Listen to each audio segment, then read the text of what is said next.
যার মধ্যে ভালো মন মানসিকতা আছে সেই ব্যক্তির মাঝে কৃতজ্ঞতাও আছে। তাই কৃতজ্ঞতা প্রকাশের সময় নিজের মধ্যে লজ্জাবোধ করা যাবে না। আপনি যদি কারো দ্বারা উপকৃত হয়ে থাকেন কিংবা কারো দ্বারা সাহায্য পেয়ে থাকেন, তাহলে অবশ্যই তার প্রতি কৃতজ্ঞতা প্রকাশ করবেন। কৃতজ্ঞতা হচ্ছে একটা বড় গুণ, আর এই গুণটা কিন্তু সকলের মধ্যেই থাকে না। হ্যালো এভরিওয়ান, আসসালামু আলাইকুম। Welcome back to my another new vlog. This is Shimul. সবার কী অবস্থা, কেমন আছেন? আই হোপ সবাই ভালো আছেন, সুস্থ আছেন। অনেক দিন পর আপনাদের সাথে একটা লাইফস্টাইল ব্লগ নিয়ে চলে এসেছি। আসলে এতটা পরিমাণে অসুস্থ ছিলাম যে কিচেনে তো রান্না করার দূরের কথা, কিচেনে কিন্তু আসতেও পারিনি। তো কিভাবে তাহলে আপনাদের সাথে লাইফস্টাইল ব্লগগুলো শেয়ার করব? সংসারে কোনো কাজে কয়েকদিন করতে পারিনি, আবার রান্নাবান্নাও কিন্তু করতে পারিনি। কোনো রকমে আসলে দিনগুলো পার করেছি। আলহামদুলিল্লাহ অনেক সাপোর্টিভ একটা হাসব্যান্ড পেয়েছি, যার কারণে আসলে যদি অসুস্থ হয়ে পড়েও থাকি কয়েকদিন, তাহলে কোনো টেনশন করতে হয় না। কারণ সে কিন্তু রান্নাবান্না করে দিনগুলো চালিয়ে দিতে পারে। তো যাই হোক, আসলে কোনো রকম দিনগুলো পার করেছি। তো আজকে হচ্ছে সকালে শুনলাম যে আমার বাসায় যে কাজ করে ওই আপা আসবে না। তো যখন আমি শুনলাম যে আপা আসবে না, তো আমার শরীরটাও কিন্তু একটু ভালো লাগছিল, জ্বরটা ছিল না। তো তখন আমি আর কি উঠে গেলাম আর ভাবলাম যে না, আজকে একটু নাস্তা বানাই। তো এই কয়েকদিন আসলে বাইরের নাস্তা খেতে খেতে একদমই ভালো লাগছে না, একদমই খেতে পারছি না। তো না খেতে পারলেও জোর করে একবার দুইবার খেতেই হচ্ছে। তো রান্নাঘরে এসে দেখি এমন একটা অবস্থা, আসলে কোনটা থেকে কোনটা ক্লিন করব, এমন একটা অবস্থা। তো যাই হোক, খুব যে জগা খিচুড়ি হয়েছে তা না, কিন্তু আসলে আমরা মেয়ে মানুষ যেভাবে গুছিয়ে পরিপাটি করে রাখি সেই অবস্থায় ছিল না। তো এই জন্য কিন্তু আমি এখানে যে ইন্ডাকশনটা সেটা ক্লিন করে নিচ্ছিলাম। তো যারা এই মুহূর্তে আমার ভিডিওটি দেখা শুরু করেছেন তারা প্লিজ একটা লাইক দিয়ে ভিডিওটি কন্টিনিউ করবেন। আর যারা আমার চ্যানেলটি আজকে নতুন ভিজিট করছেন, যদি আমার ভিডিওটি ভালো লেগে থাকে তাহলে আমার চ্যানেলটি সাবস্ক্রাইব করে আমার সঙ্গে থাকতে পারেন। তো আমি যেটা দিয়ে থালা বাসনটা ক্লিন করি, আমি সেটা দিয়ে কিন্তু একটু এটাকে ঘষে নিয়েছি। এখন একটা ভেজা কাপড় দিয়ে এটাকে মুছে ফেলছি। তো ইন্ডাকশনটা আসলে যেহেতু হোয়াইট কালারের, এই জন্য যখন ক্লিন করা হয় এত সুন্দর লাগে দেখতে। তো যাই হোক, এটা হচ্ছে ক্লিন করে ফেলেছি। এখন হচ্ছে আমি পরোটাগুলো বানিয়ে ফেলবো। তো পরোটার যে ডোটা সেটা কিন্তু একটু যদি মথে নেওয়া হয় তাহলে কিন্তু পরোটাগুলো ফুলকো হয়, কিংবা রুটির যে ডোটা সেটাও যদি ভালোভাবে মথে নেওয়া হয় তাহলে দেখা যায় রুটিগুলোও কিন্তু ফুলকো হয়। তো আজকে আসলে এমন একটা সিচুয়েশন, শরীরে কিন্তু কোনো একটা এনার্জি ছিল না যে আমি ভালোভাবে যে আটার ডোটা সেটা মথে নিব।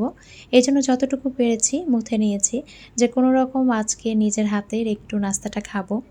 তো সবচাইতে বেশি যে খারাপ লাগাটা কাজ করেছে কয়েকদিনে, সেটা হচ্ছে আমি আমার বাচ্চাটাকে ঠিকমতো খাওয়াতে পারিনি। তো একটা সংসারে যখন একটা মা অসুস্থ হয়ে যায়, তখন নিজের জন্য যতটা খারাপ না লাগে, আসলে সন্তানদের জন্য তার চাইতে বেশি খারাপ লাগে। তো এত খারাপ লাগছিল, আমি তো আমার মাকে বলছিলাম ফোনে। তো রীতিমতো আসলে চোখে পানি চলে আসছিল যে আমি আমার বাচ্চাটাকে টাইমলি যে খাবারগুলো আমি তৈরি করে দিই সেগুলো দিতে পারছিলাম না। এমনিতেই হাবিজাবি খাচ্ছিল, তো সেগুলো আসলে খেয়ে তো বাচ্চাদের যে পুষ্টিগুণ সেটা তো পাওয়া যায় না। তো যাই হোক, আসলে একটা মানুষ যে ১২ মাস সুস্থ থাকবে তেমনটা তো না, মাঝে মাঝে তো অসুস্থ হতেই হবে। তো যাই হোক, আমি হচ্ছে এখান দিয়ে কিন্তু পরোটার যে লেচিগুলো সেগুলো কেটে তারপরে কিন্তু পরোটাগুলো বানিয়ে নিচ্ছি। তো আজকে অনেক দিন পর কিন্তু নাস্তা বানাতে এসেছি। আর ভালো লাগে, আমার তো রান্না করতে খুব ভালো লাগে, আমি পছন্দ করি।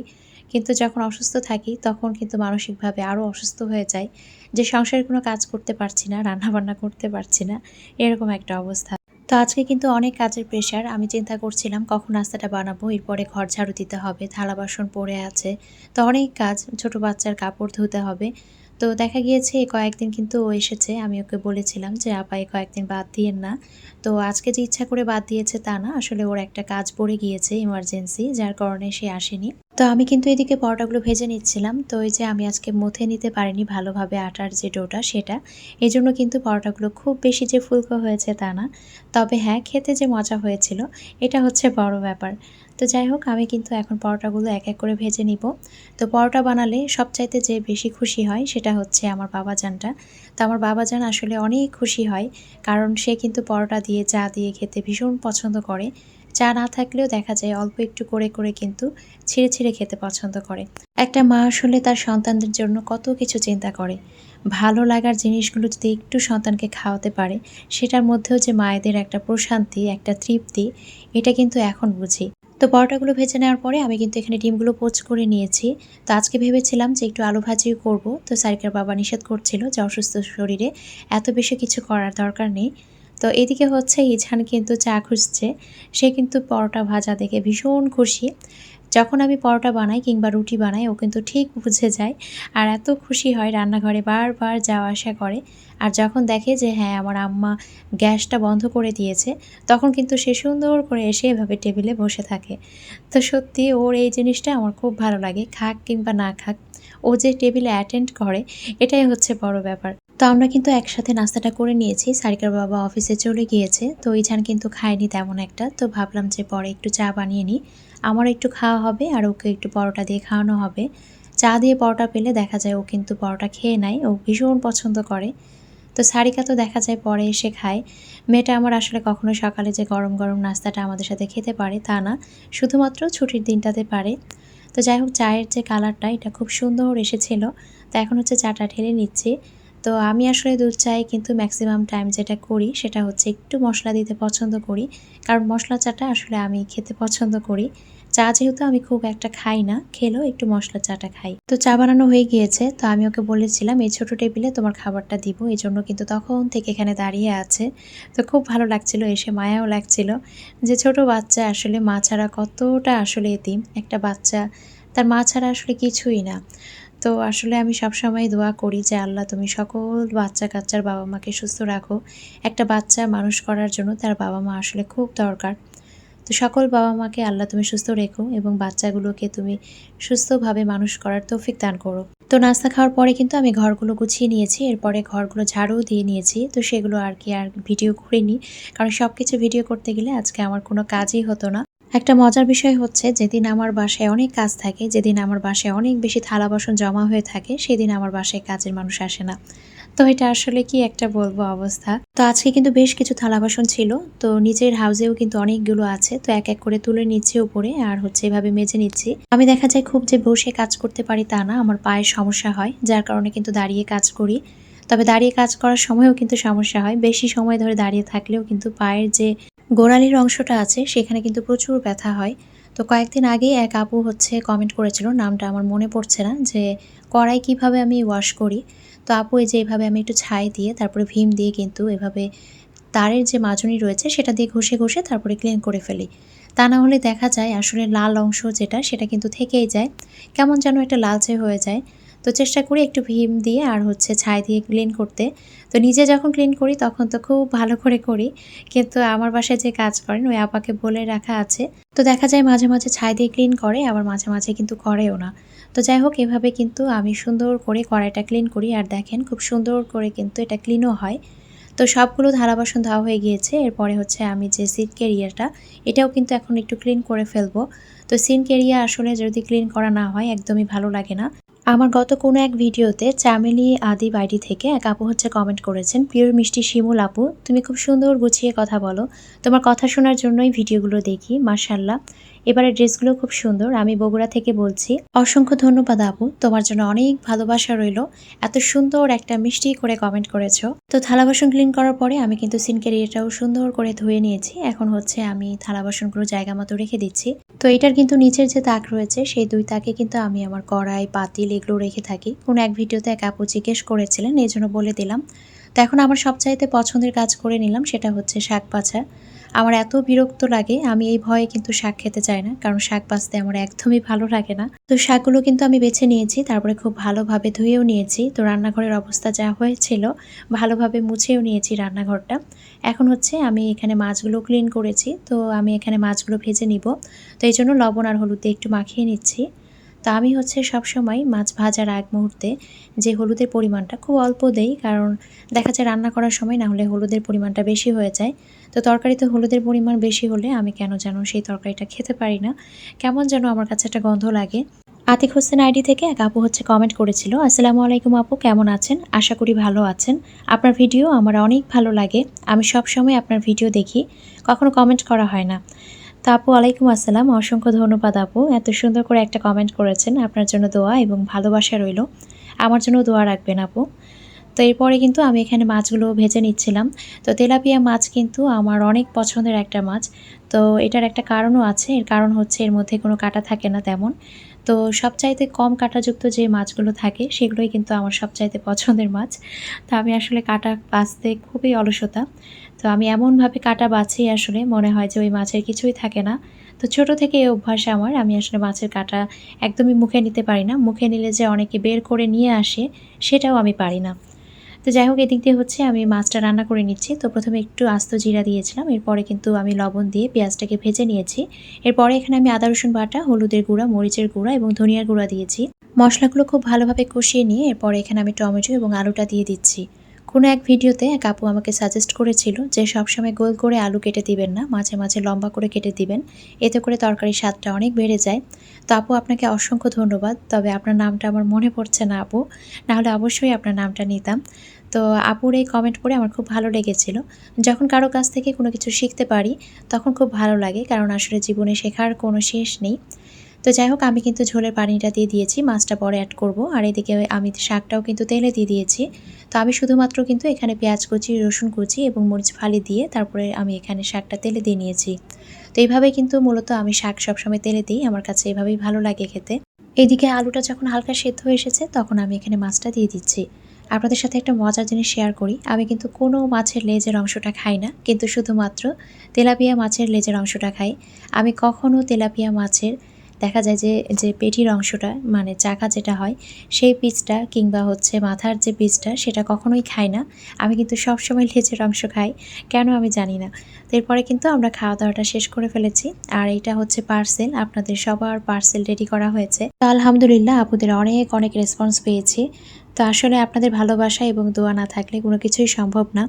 প্রত্যেকটা মানুষের সামনে এগিয়ে যাওয়ার জন্য অন্য মানুষদের কিন্তু একটা হাত থাকে, আর এটার উপরে যেটা হাত থাকে সেটা হচ্ছে আল্লাহর একটা ইচ্ছা। আল্লাহর ইচ্ছা না থাকলে কোনো কিছুই সম্ভব না। তো যাই হোক, এরপরে হচ্ছে আমি বিকালে এখন বাচ্চাদের জন্য নাস্তা বানাচ্ছি। তো আজকে ভাবলাম বাচ্চাদেরকে স্পেশাল কিছু বানিয়ে দিই, কারণ অনেক দিন আমি নাস্তা বানিয়ে দিই না।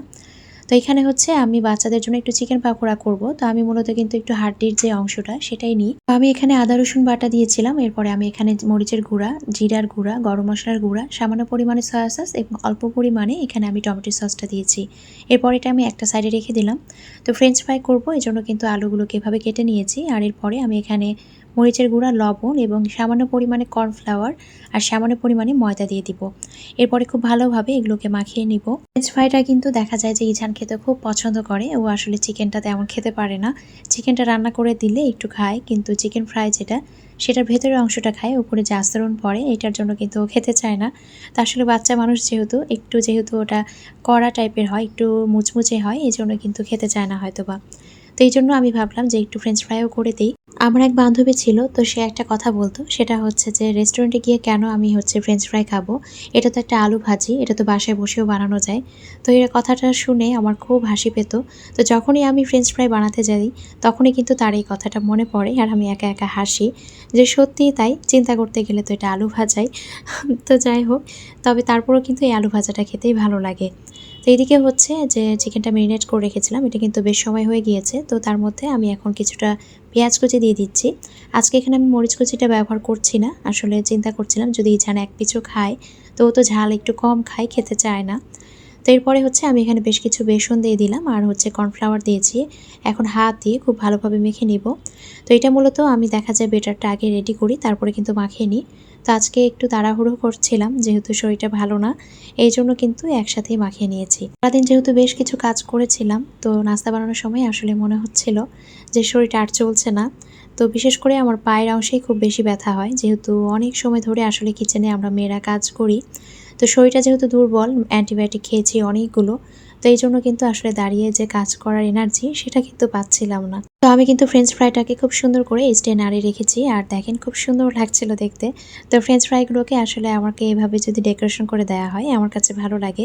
তো অনেকদিন পর আজকে এটা বের করলাম, মাঝে কিন্তু অনেক দিন এটা বের করিনি। তো আমার কাছে খুব কিউট লাগে, ছোট ছোট জিনিসগুলো দেখতেও ভালো লাগে। আবার দেখবেন যে এটা যদি ভালোভাবে ডেকোরেশন করা যায় দেখতেও কিন্তু চমৎকার লাগে। তো এখন চিন্তা করলাম যে এখন একটু কোল্ড কফি বানিয়ে দিই। তো আমি একটু কমই খাবো ভাবছিলাম, পরে আবার ভাবলাম যে না, খাই, কারণ যেহেতু গলায় ব্যথা ছিল। তো এখানে আমি পর্যাপ্ত পরিমাণে কফি নিয়েছি, যেহেতু আমরা 3 জন খাবো। এরপরে আমি গরম পানি দিয়ে দিলাম, এখন ভালোভাবে এটাকে মিক্স করে নিলাম। এখানে আমি আগে থেকে কিন্তু দুধটাকে জাল করে ফ্রিজে রেখে দিয়েছিলাম। ফ্রিজে রাখার পরে যখন ঠান্ডা হয়েছিল তখন এটাকে আমি ঢেলে দিলাম। এরপরে সামান্য পরিমাণে আমি এখানে গুঁড়া দুধ নিয়েছি, সামান্য পরিমাণে বলতে এখানে আমি প্রায় 2 টেবিল চামচের মতো গুঁড়া দুধ নিয়েছি। এরপরে যে কফির মিশ্রণটা ছিল সেটাও দিয়ে দিলাম। পরিমাণ মতো আমি এখন দিয়ে দিচ্ছি চিনি। এখন আমি এখানে চকলেট সিরাপ দিচ্ছি। ইচ্ছা করলে কিন্তু এখানে চকলেট যে মেল্ট করে দেওয়া যায় সেটাও দিতে পারেন। এরপর এখানে আমি দিয়ে দিচ্ছি আইসক্রিম। এখানে কিন্তু যে কোনো আইসক্রিম ব্যবহার করা যায়, তবে যদি চকলেট আইসক্রিমটা ব্যবহার করা যায় তাহলে কিন্তু কালারটা আরও বেশি ভালো আসে। তো বাসায় আসলে চকলেট আইসক্রিমটাই ছিল, তো এই জন্য কিন্তু আমি এটাই দিয়ে দিচ্ছি। তো এখন সব কিছু একসাথে খুব ভালোভাবে ব্লেন্ড করে নিব। উজ্জানি সাহা আইডি থেকে এক আপু কমেন্ট করেছেন, বোন শিমুল, নিজের স্বাস্থ্যের যত্ন নাও, অতিরিক্ত পরিশ্রম করো না, রয়ে শয়ে কাজ করো, তোমার বিজনেসের ড্রেস ম্যাটেরিয়ালগুলো বেশ সুন্দর। আমি তো বাইরে থাকি, তাই হয়তো অর্ডার করতে পারবো না। যাই হোক, তাড়াতাড়ি সুস্থ হও, তোমার জন্য প্রার্থনা করি। অসংখ্য ধন্যবাদ আপু, তোমার জন্য অনেক ভালোবাসা রইল আপু। তোমার কমেন্ট পেলে সত্যিই অনেক ভালো লাগে, কারণ অনেক যত্ন নিয়ে তুমি আমাকে কমেন্ট করো। মনে হয় যে তুমি আমার অনেক কেয়ার করতে চাও, এরকম একটা বোঝাও। তো যাই হোক, এরপরে কিন্তু আমি এখানে গ্লাসের মধ্যে একটু চকলেট সিরাপ মাখিয়ে নিচ্ছিলাম। তো এত গরম, কিছু সময় পরে এগুলো মেল্ট হয়ে গিয়েছিল একদম। তো যাই হোক, তো আমি যে মিশ্রণটা করে রেখেছিলাম সেই মিশ্রণটা কিন্তু এখন গ্লাসে ঢেলে নিচ্ছি। আমার অনেক ব্লগার আপু আমার খোঁজ খবর নিয়েছেন একদম টাইম টু টাইম, আমি ভালো আছি কিনা, আমি সুস্থ হয়েছে কিনা। অনেক ভিউয়ার্স আপুরা এবং আন্টিরাও কিন্তু ফোন দিয়ে আমার খোঁজ নিয়েছেন। তো সত্যি অনেক ভালো লেগেছে, আমি আপনাদের প্রতি অনেক কৃতজ্ঞ। তো শুধুমাত্র আমার ভিডিও দেখে আমার প্রতি আপনাদের এত ভালোবাসা, আমার প্রতি আপনাদের এত দোয়া, তো আমি আসলে এগুলো কি বলবো, আমি আসলে জানি না এগুলো কি দিয়ে আমি আপনাদের ঋণ শোধ করব। তো সবসময় আপনাদের জন্য আমি মন থেকে দোয়া করি, আপনাদের সকলের জন্য আমি মন থেকে দোয়া করি। আসলে দোয়া ছাড়া তো কিছু করা যাবে না, তাই দোয়াটাই কিন্তু করব যে আল্লাহ যেন আপনাদের সকলকে সবসময় ভালো রাখেন, সুস্থ রাখেন। কোল্ড কফি তৈরি হয়ে যাওয়ার পরে আমি এর উপর দিয়ে কিছুটা আইসক্রিম দিয়ে দিয়েছিলাম, তারপরে দিয়ে দিয়েছিলাম চকলেট সিরাপ ডেকোরেশনের জন্য। তো এইভাবে কিন্তু কোল্ড কফি খেতে খুব ভালো লাগে, খুব ইজিলি তৈরি করা যায়। তো কোল্ড কফি কিন্তু আমি স্পেশালি খুব বেশি পছন্দ করি, আমিও পছন্দ করি, সারিকাও খুব পছন্দ করে এবং তার বাবাও খুব পছন্দ করে। তো এই যে আমি কিন্তু টেবিলে খাবারটা দিয়েছি, তারপর থেকে কিন্তু এই জান এখান দিয়ে ঘুরঘুর করছে। ও কিন্তু কিছুই খায়নি, শুধুমাত্র খেয়েছিল ফ্রেঞ্চ ফ্রাই। তো আজকের ভিডিওটি এখানেই শেষ করছি। সবাই ভালো থাকবেন, সুস্থ থাকবেন, আমাদের জন্য দোয়া রাখবেন। দেখা হয়ে যাবে নেক্সট কোনো ভিডিওতে। আল্লাহ হাফেজ।